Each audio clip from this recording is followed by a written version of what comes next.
अस्सलाम वालेकुम दोस्तों, मैं हकीम शाहनवाज और आप देख रहे हैं हमारा यूट्यूब चैनल यूनानी ज्ञान। दोस्तों आज हम बात करेंगे नज़ले, ज़ुकाम, खांसी और पुराने नज़ले, इसके अलावा कब्ज़ रहने जैसी समस्याओं के बारे में इस वीडियो में हम जानकारी देंगे।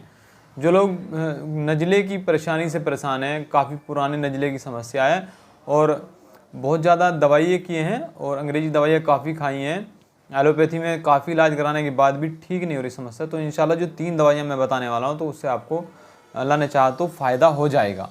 तो दोस्तों नज़ले की जो समस्या है, परेशानी है, वो बहुत सारे लोग इससे परेशान हैं और इनमें महिलाएं भी और पुरुषों में दोनों ही तरह की समस्या इनमें होती है। सर्दी के दिनों में ज़्यादा बढ़ जाती है, कुछ लोगों को तो गर्मी के दिनों में भी ये परेशानी होती है। तो लगातार नाक बहती रहती है और इसके अलावा नाक ठस जाती है और बलगम जमा हो जाता है, वो फेफड़ों की में जमा हो जाता है और कई तरह की जो खांसी की समस्या भी फिर बन जाती है। बहुत सारी परेशानियाँ इसमें होती हैं। दोस्तों जो लोग बलगम की समस्या से परेशान हैं, तो सबसे पहले बात करेंगे हम दोस्तों इसमें यह है आपके सामने इत्रिफल उस्ते कुद्दूस। ये एक बहुत ही ज़बरदस्त और इफ़ेक्टिव दवाई से माना जाता है। बलगमी खांसी हो या किसी भी तरह का नज़ला जुकाम हो, वो चाहे सर्दी की वजह से हो या गर्मी की ज़्यादती के कारण हो, तो दोनों तरह की परेशानियों में ये बहुत अच्छा काम करता है। तो दोस्तों कब्ज के लिए भी इसे फ़ायदेमंद माना जाता है, यानी कब्ज कुसा भी इसे माना जाता है, कब्ज को भी तोड़ता है।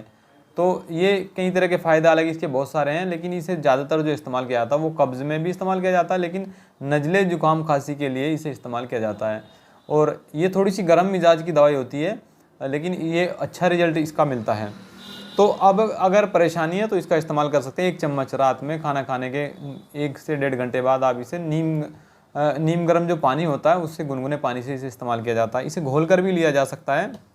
और अगली चीज़ दोस्तों ये है इत्रिफल किस्नीजी। ये भी बहुत ज़बरदस्त और इफ़ेक्टिव दवाई है दोस्तों, ख़ास तौर से नज़ले जुकाम खांसी के लिए। हालांकि इसे नज़ले के लिए ज़्यादा इस्तेमाल किया जाता है और पुराने नज़ले में तो ये बेजोड़ काम करती है। जो मरीज़ पुराने नज़ले की परेशानी से परेशान है उनके लिए तो बहुत ही इफ़ेक्टिव ये काम करती है। तो इसको दोनों टाइम लिया जा सकता है, 1-1 चम्मच सुबह व शाम इसे इस्तेमाल कराया जा सकता है। तो नज़ले की परेशानी में इन दोनों चीज़ों को साथ में चलाया जाता है, नॉर्मल अच्छे रिजल्ट इनके दोनों के मिल जाते हैं। अब अगर खांसी भी है और इम्यूनिटी, देखो नज़ला जुकाम की जो परेशानी है वो इम्यूनिटी की कमज़ोरी है, इम्यून सिस्टम कमज़ोर हो गया है तो उसकी वजह से समस्या होती है। तो ये जो जोशीना है मैं आपको दिखा रहा हूँ, इसका भी आपने इस्तेमाल करना है इन दोनों दवाइयों के साथ में। तो दोस्तों जोशीना के अंदर जो मुलेठी, उन्नाव, अमलतास और तुलसी जैसी चीज़ें हैं जो इसे इम्यूनिटी बूस्टर बनाती है। हालांकि इसे खांसी की दवाई के तौर पर प्रचारित किया जाता है, लेकिन ये खांसी की दवाई या नज़ले जुकाम की दवाई नहीं होती है।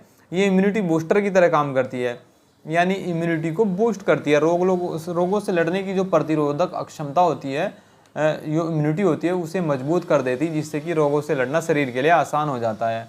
तो दोस्तों ये इम्यूनिटी बूस्टर का काम करेगी। बाकी ये जो 2 दवाइयाँ ये पुराने से पुराने नज़ले को निकालने में, उसको बलगम को खारिज करने में मदद करेंगी और बलगम को ये तोड़कर खारिज भी करेंगी और नज़ला अगर बहने वाला नज़ला तो उसमें भी ये फ़ायदा करेंगी। तो लगातार तीनों दवाइयों को इस्तेमाल किया जा सकता है, लेकिन इस दौरान आप परहेज़ का ख्याल रखें। परहेज़ की अगर मैं बात करता हूँ तो खट्टी चीज़ों का इसमें परहेज़ किया जाता है और ठंडी चीज़ों का, ठंडे पानी का या ठंडी जो ग़िज़ाएँ हैं उनका इसमें इस्तेमाल बंद किया जाता है। तो इसमें बहुत अच्छे रिजल्ट जो है मिल जाते हैं। जो लोग परेशान हैं, काफ़ी दवाइयाँ खा चुके हैं, तो इंशाल्लाह इन तीनों दवाइयों को इस्तेमाल करके देखें तो बहुत अच्छे रिजल्ट मिल जाएंगे। और दोस्तों ये तरीका इस्तेमाल मैंने बता दिया है। हालांकि अगर आपको शुगर की परेशानी है तो जो तीनों चीज़ें हैं इनमें जो है मीठे का इस्तेमाल किया जाता है, शक्कर का इस्तेमाल किया जाता है, तो आप इन्हें इस्तेमाल ना करें। और बाकी सभी जो है इन्हें अपनी उम्र, अपने वजन के हिसाब से इस्तेमाल कर सकते हैं या अपने डॉक्टर या किसी वेद हकीम की सलाह से भी आप इस्तेमाल कर सकते हैं, क्योंकि इन तीनों दवाइयों के अच्छे रिजल्ट देखने को मिल जाते हैं। तो ये था वीडियो दोस्तों हमारा नज़ला जुकाम खांसी की परेशानी के लिए। और वीडियो अगर पसंद आए तो वीडियो को लाइक शेयर कीजिएगा। नई वीडियो देखने के लिए चैनल को सब्सक्राइब कर लीजिए। इसके अलावा अगर आप हमसे टेलीग्राम पर जुड़ना चाहते हैं तो वीडियो के डिस्क्रिप्शन में लिंक दिया गया है, वहाँ से जाकर ज्वाइन कर लीजिए और व्हाट्सएप नंबर भी दिया गया है। और अगर आप किसी भी दवाई के बारे में डिटेल जानकारी लेना चाहते हैं, पढ़ना चाहते हैं, तो हमारी वेबसाइट है यूनानीज्ञान.com पर विजिट करके आसानी से डिटेल जानकारी पढ़ सकते हैं।